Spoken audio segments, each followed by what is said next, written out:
Melkor her zaman uyanıktı. Fakat asla yalnız değildi. O, kendince hala bir Valay'dı.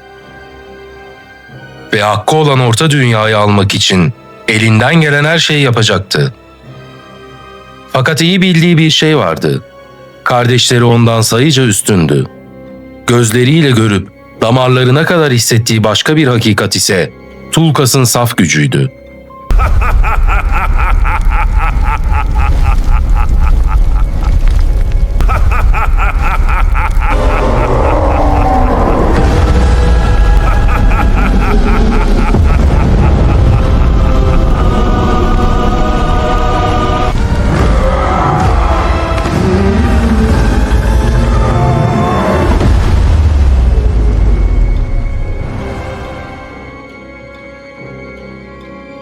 Melkor'dan akıllısı ve kudretlisi yoktu belki.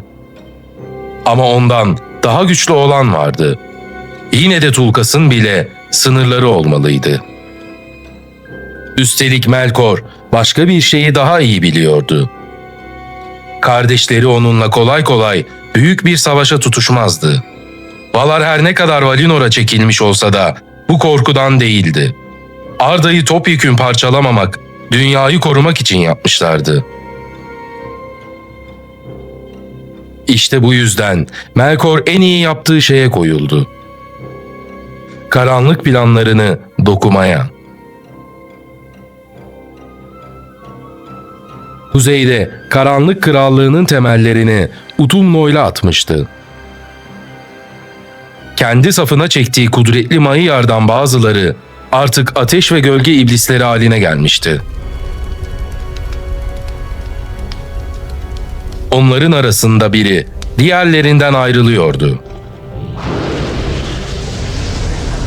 Balrogların efendisi olarak yükselen Melkor'un en korkunç savaş hizmetkarlarından biri. Gottmog.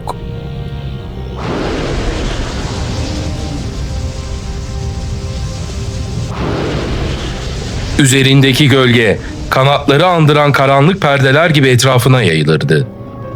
Bastığı yerde toprak yanar, hayat olan her şey külün eşiğine sürüklenirdi.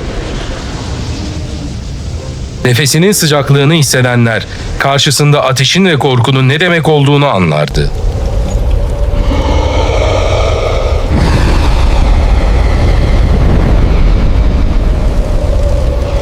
Gottmog, Angband'ın yüksek kaptanı ve Balrogların reisiydi. Yalnızca muazzam bir fiziksel kuvvet değil, orduları yönetebilen, merhamet nedir bilmeyen bir savaş lorduydu.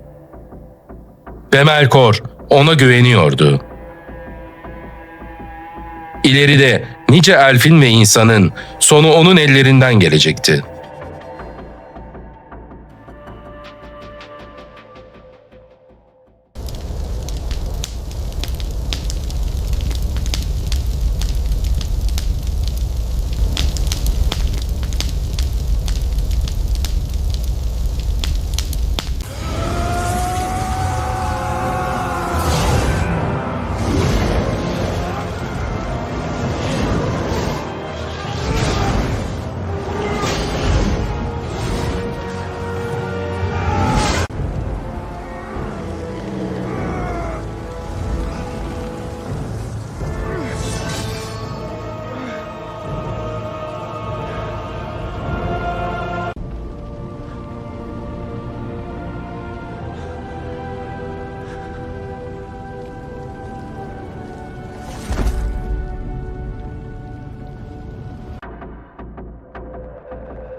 Gottmog güçlü ve korkunçtu. Fakat Melkor'un en büyük silahı yalnızca kaba kuvvet değildi. Karanlık Lord'un tahtının gölgesinde tıpkı kendisi gibi planların ustası, kusursuz düzen arzusuyla yanıp tutuşan bir hizmetkar daha vardı. Sauron.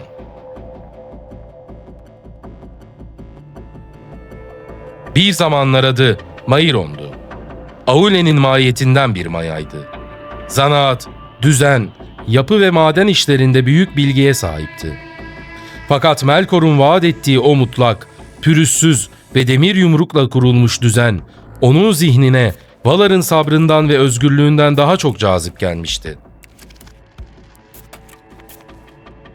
Belki de aklı ilk müziğin görkemli tınılarında çelinmişti. Kim bilir? Melkor'a hayranlığı da tam da burada doğdu. Çünkü Melkor ona yalnızca güç değil, düzen de vaat ediyordu. Kendi iradesiyle şekillenmiş, tek merkezden yönetilen, kusursuz ve itaatkar bir dünya. Gottmog, Melkor'un ateşi ve savaş kudreti ise Sauron onun aklı, düzeni ve gölgesiydi. Büyük savaş yalnızca Balrogların kamçılarıyla yürütülemezdi. Planlar kurulmalı, geçitler korunmalı, haberler toplanmalı, ordular bir saat gibi işlemeliydi. İşte bu yüzden batıdan gelebilecek darbelere karşı bir kalkan gibi dikilen Angband'ın himayesi Sauron'a verildi. Karanlık kalenin düzeninde Aule'nin eski mayyası olan Sauron'un zihninin izlerini görmek zor değildir. Angband yalnızca taş, demir ve ateşten ibaret değildi. Aynı zamanda Melkor'un iradesini düzene sokan bir aklın eseriydi. Sauron, Arda'nın görebileceği en sinsi, en sadık ve en organize dehşetlerden biri olarak orada yükseldi.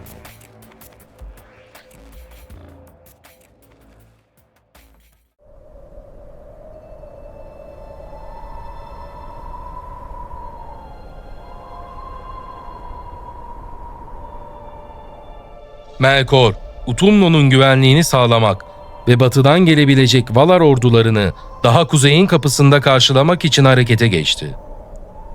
Kuzeyin o amansız, kılıç kadar keskin kayalıklarla örülü dağ silsilesi, Eret Engri'nin yani Demir Dağların derinliklerinde batıya uzanan bir sınır karakolu gibi Angband adında devasa bir yeraltı kalesi inşa etmeye koyuldu.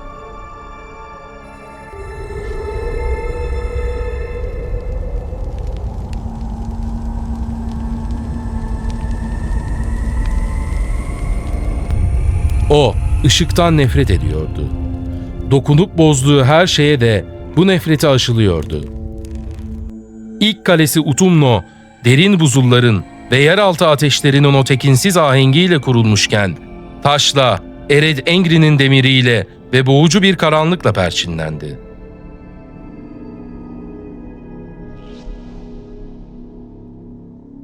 Burası Melkor için yalnızca bir sınır kalesi olarak kalmayacaktı.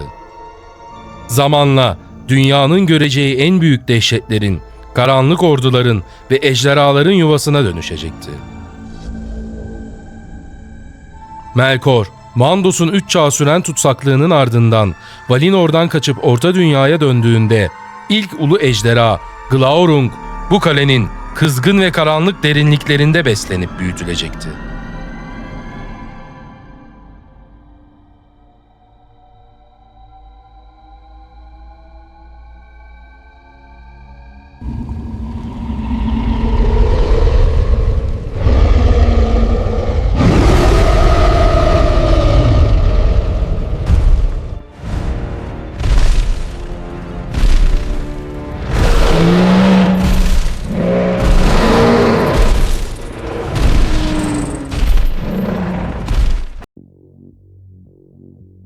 Yakalanan elflerin kaderi de Utumno'nun karanlık zindanlarında kırılacaktı. İşkencelerle, korkuyla ve uzun çağlar süren bozuluşla güzellikleri çarpıtılacak, Orta Dünyayı kana bulayacak orkların ilk soyu böyle ortaya çıkacaktı.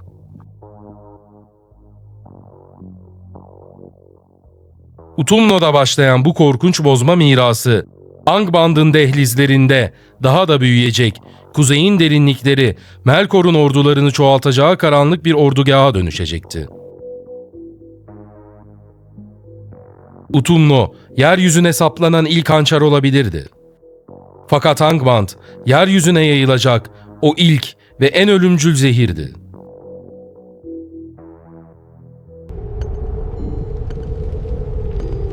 Melkor ileride Silmarilleri çalıp buraya döndüğünde kalenin üzerinde Tantgorodrim'i yükseltecekti.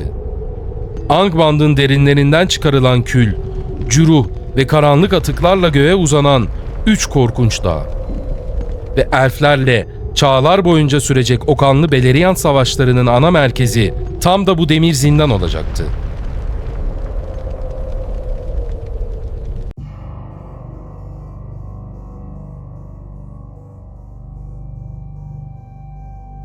Melkor'un gölge süvarileri iz peşindeydi. Orome'nin kılığına bürünmüş, onun avcılarını andıran karanlık silüetler Ilúvatar'ın ilk çocuklarını arıyordu. Tam olarak nerede uyanacakları bilinmediği için Orta Dünya'nın dört bir yanı taranıyordu. Ve Melkor sonunda onları Orome'den önce buldu. Elfler, Helkar Denizi kıyılarında bir zamanlar Ulûni'nin yükseldiği kuzey topraklarının yakınlarında keşfedildiler.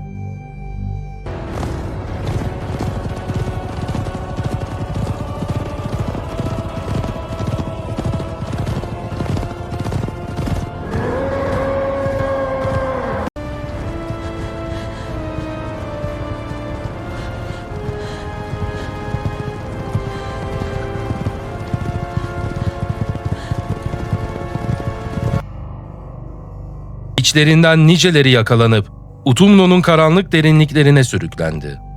Orada Melkor'un amansız çukurlarında binbir çeşit korkuya, aşağılanmaya ve işkenceye maruz bırakıldılar. Zamanla güzellikleri bozulacak, iradeleri kırılacak, bedenleri ve ruhları çarpıtılacaktı. İşte orkların ilk soyu tam da burada çıkmıştı. Bir zamanlar onlar da Ilúvatar'ın çocuklarıydı. Yıldız ışığına uyanmış, yıldızlara bakmış, güzel ve özgür varlıklardı. Fakat Melkor yaratamadığı için bozdu. Kendi çocuklarını var ederek babasına baş kaldırmayı çok isterdi belki. Ama ilk müzikten beri öğrenmek zorunda kaldığı bir gerçek vardı.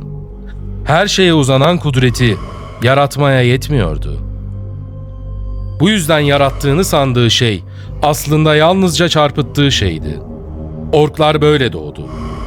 Melkor'un Ilúvatar'a karşı işlediği en aşağılık, en karanlık suçlardan biri olarak.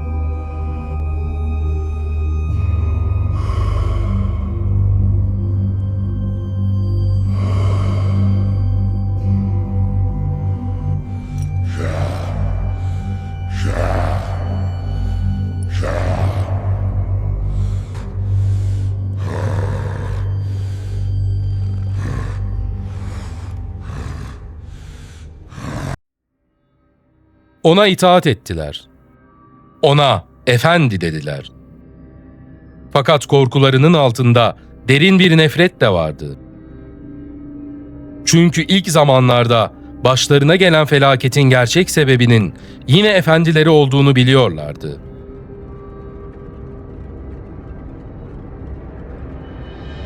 Melkor'un karanlığı ne kadar uzağa yayılırsa yayılsın, işlediği suçları sonsuza kadar gizleyemeyecekti. Orkların haberi Aman'da ağır bir sessizlik yarattı. Çünkü mesele artık yalnızca Melkor değildi. Mesele artık Ilúvatar'ın çocuklarıydı.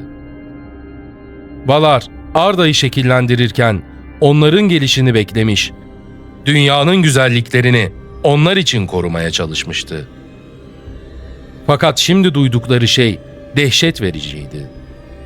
Melkor yalnızca ilk çocuklara el uzatmamış, onları bozmuş, işkence etmiş ve kendi karanlık amaçları uğruna çarpıtmıştı. Orkların ortaya çıkışı, onun işlediği suçların en korkuncu olarak görüldü. Valar uzun süre sabretmişti. Arda'yı parçalamamak için geri çekilmiş, Melkor'un açtığı yaralara rağmen büyük savaştan kaçınmışlardı. Fakat şimdi karşılarında duran şey yalnızca bozulmuş ormanlar, kirletilmiş sular ya da yıkılmış lambalar değildi. Melkor, Eru'nun çocuklarına dokunmuştu. Ve buna göz yumamazlardı. Valar arasında büyük bir karar alındı. Melkor durdurulacaktı. Batı'nın kutsal topraklarında hazırlıklar başladı. Uzun çağlardır görülmemiş bir kudret yeniden harekete geçiyordu. Orome atına bindi. Tulkas savaş için ayağa kalktı. Manve'nin buyruğu Aman boyunca yankılandı. Mayyar toplandı, ordular hazırlandı.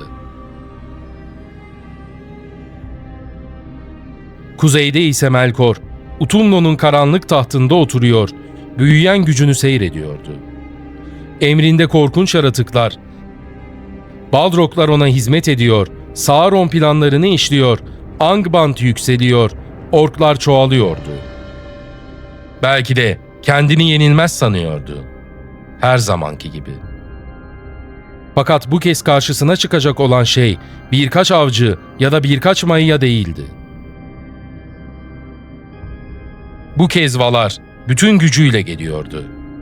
Ve çok yakında Arda'nın gördüğü en büyük savaşlardan biri başlayacaktı.